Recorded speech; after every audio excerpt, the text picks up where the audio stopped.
Good morning students. आज हम हिंदी में काव्य 5 और पाठ 6 का पुनरावर्तन करेंगे। काव्य 5 है धरती को महकाए। इसके हम वैकल्पिक प्रश्न के उत्तर की चर्चा करेंगे। पहला प्रश्न है, कौन खुश खुश रहता है? तो काव्य पंक्ति है कि बगिया के फूलों को देखो कैसे खुश खुश रहते हैं। तो इसका उत्तर आएगा बी, फूल।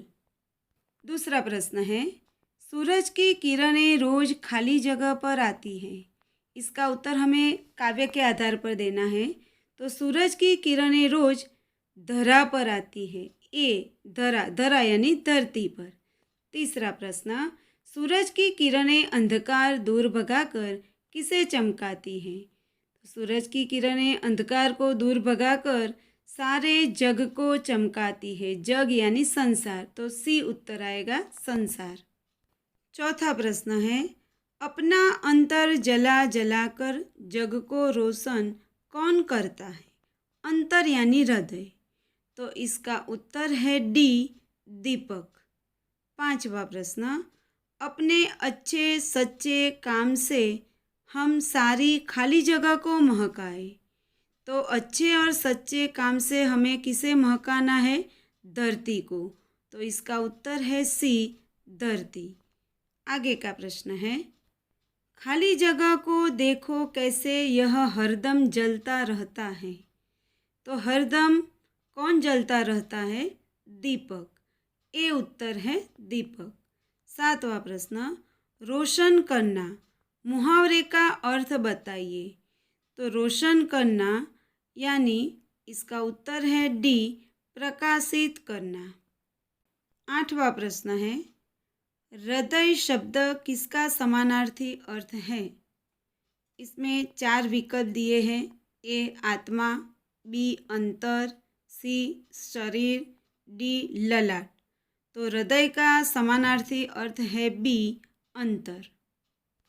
आगे प्रश्न है, फूल शब्द का विरुद्धार्थी अर्थ लिखिए। तो फूल शब्द का विरुद्धार्थी अर्थ है ए, कांटा। आगे का प्रश्न, यश पाना किस मुहावरे का अर्थ है? तो यश पाना इसका अर्थ है सी, नाम कमाना। नाम कमाना यानी यश प्राप्त करना। 11वां प्रश्न, धूल भरी जोर की हवा इस शब्द समूह का अर्थ लिखिए। तो इसका अर्थ है सी, आंधी। जब आंधी आती है तब जोर की हवा आती है और धूल से भरी हुई जो आंधी उठती है, इसके लिए उत्तर है सी, आंधी। लंबाई शब्द का समान प्रास वाला शब्द ढूंढिए। तो समान प्रास यानी जो शब्द दिया है उसके अंतिम अक्षर का प्रास समान हो ऐसा शब्द हमें ढूंढना है। तो इसका उत्तर आएगा बी, चौड़ाई। लंबाई का समान प्रास वाला शब्द है चौड़ाई। दीपक क्या जलाकर जग को रोशन करता है? रोशन करता है यानी प्रकाशित करता है। तो दीपक अपना अंतर जला जलाकर, अंतर यानी हृदय। तो उत्तर आएगा डी, अंतर। दीपक अपना अंतर यानी हृदय जलाकर जग को रोशन करता है, प्रकाशित करता है। आगे का प्रश्न है, आँख शब्द का बहुवचन क्या होता है? तो आँख शब्द का बहुवचन है आँखें। ए उत्तर आएगा, आँखें। ख को एक मात्रा करके अनुस्वार करना है क्योंकि स्त्रीलिंग शब्द में बहुवचन में एक मात्रा के ऊपर अनुस्वार आएगा। विद्यार्थी मित्रों, ये थे काव्य 5 धरती को महकाए के वैकल्पिक प्रश्न। अब हम पाठ 6 सुबह जो कहानी है उसके वैकल्पिक प्रश्न के उत्तर की चर्चा करेंगे। पहला प्रश्न है, घर के सभी लोग खाली जगह में व्यस्त थे। तो घर के सभी लोग सफाई काम में व्यस्त थे। उत्तर आएगा ए। क्यों सफाई काम में व्यस्त थे? क्योंकि दीपावली का त्यौहार आ रहा था, इसलिए रेशमा की माँ का मानना था कि पहले से घर के साफ सफाई हो जाए तो त्योहार का आनंद अच्छी तरह से ले सकते हैं। दूसरा प्रश्न, रेशमा कैसी लड़की है? तो इसका उत्तर है रेशमा डी, हिम्मत वाली लड़की है। क्यों हिम्मत वाली? क्योंकि उसे पोलियो हो गया था, फिर भी वह अपने सारे काम अपने आप करती थी, किसी पर निर्भर नहीं रहती थी, हिम्मत वाली लड़की थी। तीसरा प्रश्न, रेशमा अब खाली जगह साल की लड़की है। तो रेशमा अब 11 साल की लड़की है, ये उत्तर आएगा। चौथा प्रश्न, रेशमा खाली जगह साल की थी तब उसे तेज बुखार आया था।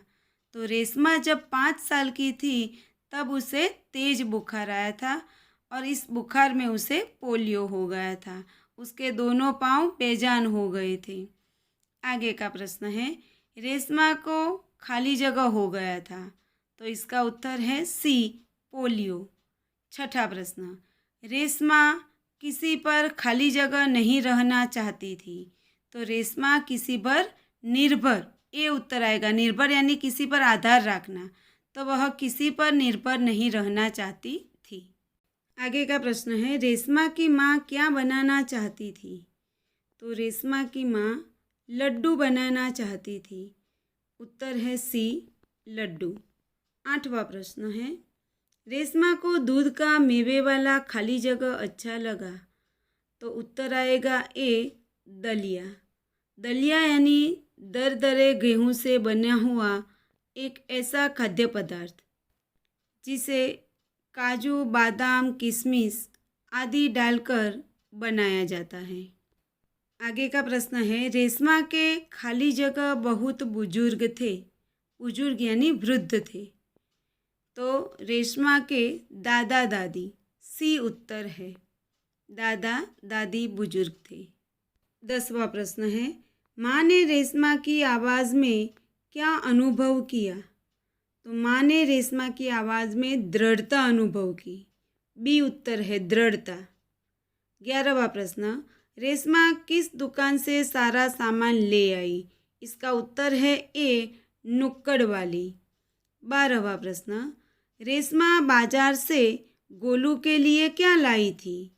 तो उसके भाई गोलू के लिए वह टॉफ़ी लाई थी, ये उत्तर आएगा। आगे का प्रश्न, दीपावली अंधेरे पर खाली जगह की जीत का त्यौहार है। तो दीपावली अंधेरे पर, उत्तर है डी, उजाले की जीत का त्यौहार है। आगे का प्रश्न है, गोलू किसके साथ पटाखे छुड़ाने में मस्त था? तो गोलू किसके साथ पटाखे छुड़ा रहा था? तो उत्तर है सी, दोस्तों के साथ। गोलू अपने दोस्तों के साथ पटाखे छुड़ाने में मस्त था। आगे का प्रश्न है, रेशमा किसके साथ फुलझड़ियाँ छुड़ा रही थी? तो रेशमा अपने दादा दादी के साथ फुलझड़ियाँ छुड़ा रही थी। उत्तर है बी, दादा दादी। 16वां प्रश्न है, पटाखों के खाली जगह में रेशमा की आवाज़ दब गई। तो पटाखों के शोर में, ये उत्तर है, उसके शोर में रेशमा की आवाज़ दब गई। 17वां प्रश्न है, रेशमा की खाली जगह ने गोलू को जलने से बचा लिया। तो रेशमा की फुर्ती ने, बी उत्तर है, इसने गोलू को जलने से बचा लिया था। 18वां प्रश्न है, रेशमा की खाली जगह कमी उसके इरादों में कभी बाधा नहीं बनी। बाधा यानी रुकावट नहीं बनी। तो रेशमा की शारीरिक कमी, उसे जो पोलियो हुआ था उससे उसकी शारीरिक कमी थी, लेकिन उसकी शारीरिक कमी उसके जो इरादे थे, उसका जो संकल्प था, उसमें कभी रुकावट नहीं बनी थी। आगे का प्रश्न है, रेशमा के पाँव बेजान हो गए थे। बेजान यानी जिसमें कोई हरकत न हो, कोई चेतना न हो। क्यों हुआ था? क्योंकि उत्तर है ए, उसे पोलियो हो गया था। 20वां प्रश्न है, जिंदा दिली शब्द का समानार्थी अर्थ लिखिए। तो जिंदा दिली का समानार्थी अर्थ है सी, खुश मिजाजी, यानी हमेशा खुश रहने वाली।